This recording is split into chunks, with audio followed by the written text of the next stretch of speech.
श्रीमद् भागवत गीता भगवान का गाया हुआ वह ज्ञान है जो आज भी लोगों को सही दिशा दिखाता है। जिस तरह आज हम कई बार तमाम कारणों के चलते अपने कर्तव्यों से विमुख हो जाते हैं और हार कर समस्याओं से पलायन करने लगते हैं, उसी प्रकार महाभारत के युद्ध के समय निराश असमंजस की स्थिति में दिखाई देते हैं। तब भगवान श्री कृष्ण ने उन्हें जो दिव्य ज्ञान दिया वह गीता के रूप में हमारे सामने है। कलयुग की आपाधापी भरी जिंदगी में आखिर क्यों जरूरी है गीता का पाठ? इसे जानने के लिए आपको गीता का सिर्फ पठन नहीं बल्कि मनन करना होगा।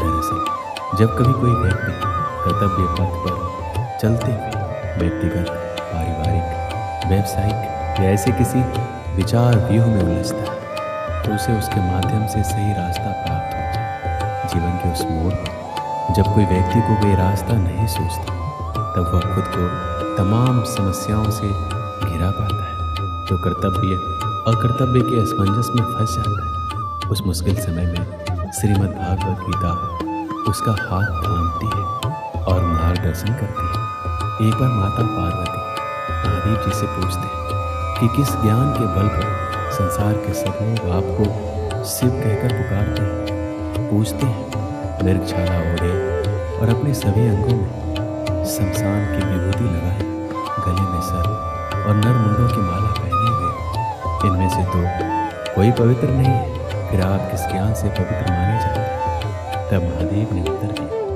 हे प्रिय सुनो, मैं गीता ज्ञान को अपने हृदय में धारण करने से पवित्र माना जाता हूँ। इस ज्ञान से मुझे बाहर के कर्म नहीं व्यापते। तब पार्वती जी ने कहा, हे भगवान, जिस गीता ज्ञान की आप ऐसी स्तुति करते हैं उसके श्रवण से कोई कृतार्थ भी हुआ है? महादेव ने उत्तर देते हुए कहा, इस ज्ञान को सुनकर बहुत से जीव कृतार्थ हुए हैं और आगे भी होंगे। दोस्तों, आज के इस वीडियो में आप सभी को गीता का प्रथम अध्याय के बारे में हम विस्तृत जानकारी देंगे, तो इस वीडियो को पूरा जरूर देखिएगा। श्रीमद् भागवत गीता के सबसे पहले दो शब्द धर्म क्षेत्र है, कुरुक्षेत्र है।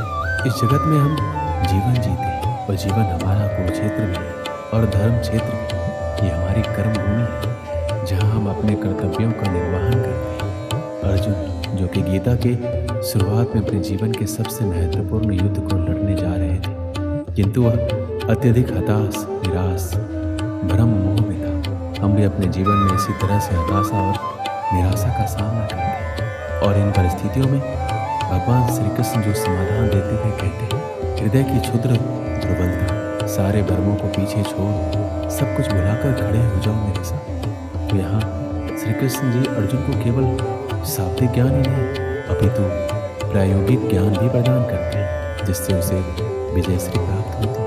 तो यही शुरुआती दो शब्द हमें जीवन के लिए गूढ़ प्रेरणा और दिशा प्रदान कर रहे हैं। क्या आप जानते हैं गीता का अर्थ क्या होता है? गीता शब्द का अर्थ है गीत और भागवत शब्द का अर्थ है भगवान। अक्सर भागवत गीता को भगवान का गीत कहा जाता है। यह भगवान का गीत है, इसलिए गीता का नाम गीता ही पड़ा। गीता में लिखा है, क्रोध से भ्रम पैदा होता है, भ्रम से बुद्धि व्यग्र होती है, जब बुद्धि व्यग्र होती है तब तर्क नष्ट हो जाता है और जब तर्क मरता है तो मनुष्य का विवेक नष्ट हो जाता है और उसका पतन शुरू हो जाता है। इस आधार पर कई ज्ञान और बुद्धि को भूलने वाली बातें लिखी हैं। जब हम शत्रु और समस्या को देखते हैं तो हमें बहुत बड़ी और विकराल दिखाई देती है और मन में ये डर भी रहता है कि अगर हम इसमें घुस गए तो क्या होगा? क्या हम इस समस्या से बाहर आ पाएंगे? क्या हम जीत पाएंगे? कुछ इसी प्रकार की सोच से दुर्योधन भी गुजर रहा था। दुर्योधन गुरु द्रोणाचार्य से कहता है कि बड़े बड़े धनुष वाले तथा युद्ध में भीम और अर्जुन के सामने सूरवीर तथा महारथी राजा द्रुपद, चिकितान तथा बलवान काशीराज, पुरोजित, सुभद्रा पुत्र अभिमन्यु एवं द्रौपदी के पांचों पुत्र, ये सभी के सभी महारथी हैं। इससे हमें ये पता चलता है कि चाहे शत्रु हो या शत्रु के जैसी समस्या, उसके बारे में सब कुछ जानना चाहिए। समस्या के हर पहलू से हमें वाकिफ होना चाहिए और उसके हर अंग के बारे में हमें मालूम होना चाहिए, जैसे कि उस स्थिति में दुर्योधन भी कर रहा था। इसमें दुर्योधन आगे द्रोणाचार्य से कहता है, हे ब्राह्मण श्रेष्ठ, पांडवों की सेना के योद्धाओं को तो आपने देख लिया। उसके बाद दुर्योधन अपनी सेना के महारथियों का परिचय देता है। समस्या के बारे में सब कुछ जान लेने के बाद अपने पक्ष में सोचने की बारी आती है। दोस्तों, हमें ये भी जानना होता है कि हमारे पक्ष में कौन कौन से मजबूत बिंदु जिससे हम उस समस्या पर विजय प्राप्त कर सकते हैं। जिस तरह से हम वर्तमान समय में हमारे जोखिमों का आकलन करते हैं, ऐसे ही दुर्योधन भी अपनी शत्रु की सेना को देखते हुए दोनों सेनाओं के योद्धाओं की बात करते हुए आगे होने वाले युद्ध के लिए तैयार हो रहे हैं। चुनौती को हर तरीके से समझकर ही उससे विजय प्राप्त की जा सकती है। युद्ध में जब तैयारी होती है तो वो दोनों तरफ से होती है और हर पक्ष अपने विजय की आशा में अपनी सेना को भरोसा देता है। प्रेरणा तो हम सभी को चाहिए, और जैसा कि हम सभी ने देखा है कि कैसे सब लोग युद्ध को जीतने के लिए अपने अपने प्रयास कर रहे थे। महाभारत का युद्ध ऐसा था जिसमें हर बड़ा योद्धा भाग ले रहा था, और ऐसे मौक़ों को कोई कैसे छोड़ सकता था। इसमें हमारे लिए ध्यान देने वाली बात यह है कि सच्चा योद्धा तो वही है जो युद्ध के लिए तत्पर है, युद्ध को अपना जीवन माने या चुनौती माने, जो भी माने, परंतु इसके लिए हमेशा तैयार है। श्री कृष्ण कहते हैं कि मनुष्य स्वभावतः वह सब कुछ पाने का पात्र नहीं है जो वो चाहता है। हम सब चाहते हैं कि हम स्वतः ही किसी चीज़ के हकदार हैं, तब हम उसे पाने के लिए दूसरों के आगे पीछे चलना शुरू कर देते हैं। जब भी हम दुर्योधन के बारे में सोचते हैं तो वह एक ईर्ष्यालु और व्यक्ति के रूप में सामने आता है। लेकिन क्या आपने कभी ये सोचा कि हम सभी में कहीं ना कहीं दुर्योधन भी है? हम ईर्ष्यालु हो सकते हैं और हम वही चाहते हैं जो दूसरों के पास है।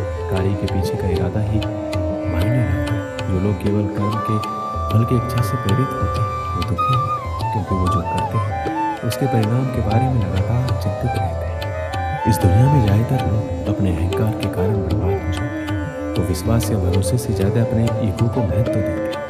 आदमी का अहम और वहम दोनों उसे सफलता की सीढ़ियाँ चढ़ने नहीं देता, क्योंकि एक अहंकार या आदमी की दुनिया उसी से शुरू होती है और उसी पर खत्म हो जाती है।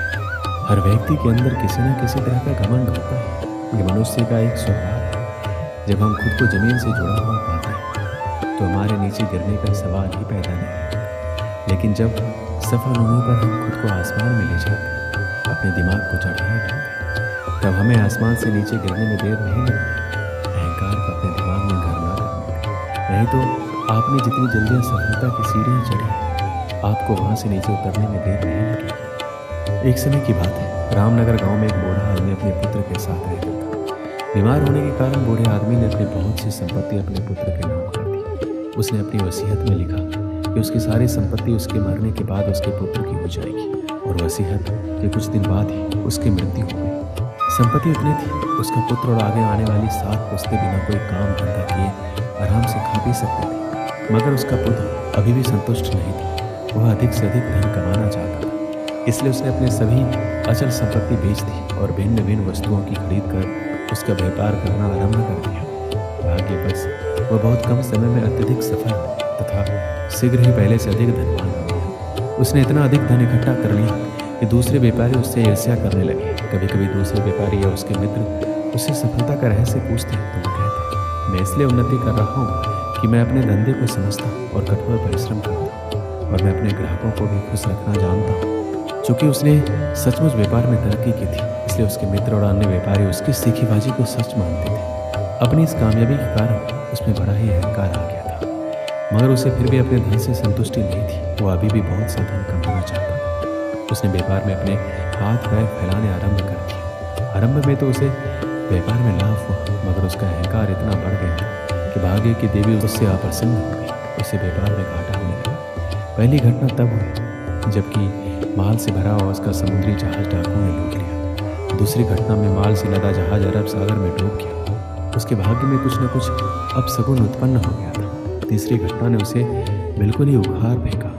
वह दर दर का भिखारी बन गया। उसका सारा व्यापार चौपट हो गया। उसकी यह दुर्दशा देखकर उसके मित्रों ने पूछा, भाई तुम्हारी ये दुर्दशा आखिर कैसे हुई? इस पर उसने अपने भाग्य को कोसा और कहा, क्या बताऊँ, किस्मत में साथ नहीं थी। भाग्य की देवी ये बात सुनकर अप्रसन्न हो गई। जो साक्षात उसके सामने प्रकट होकर बोली, तुम सचमुच बहुत अकृतज्ञ हो।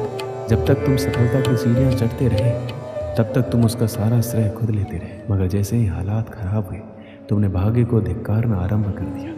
याद रखो, मनुष्य की अहंकार ही उसे ले डूबता है। इस कहानी से हमें क्या सीख मिलती है? अहंकार से व्यक्ति का सर्वनाश हो जाता है। हमें कभी अहंकार नहीं करना चाहिए दोस्तों। दोस्तों, इस वीडियो में बस इतना ही। मिलते हैं अगले वीडियो में। अपना ख्याल रखिएगा। जय श्री कृष्ण।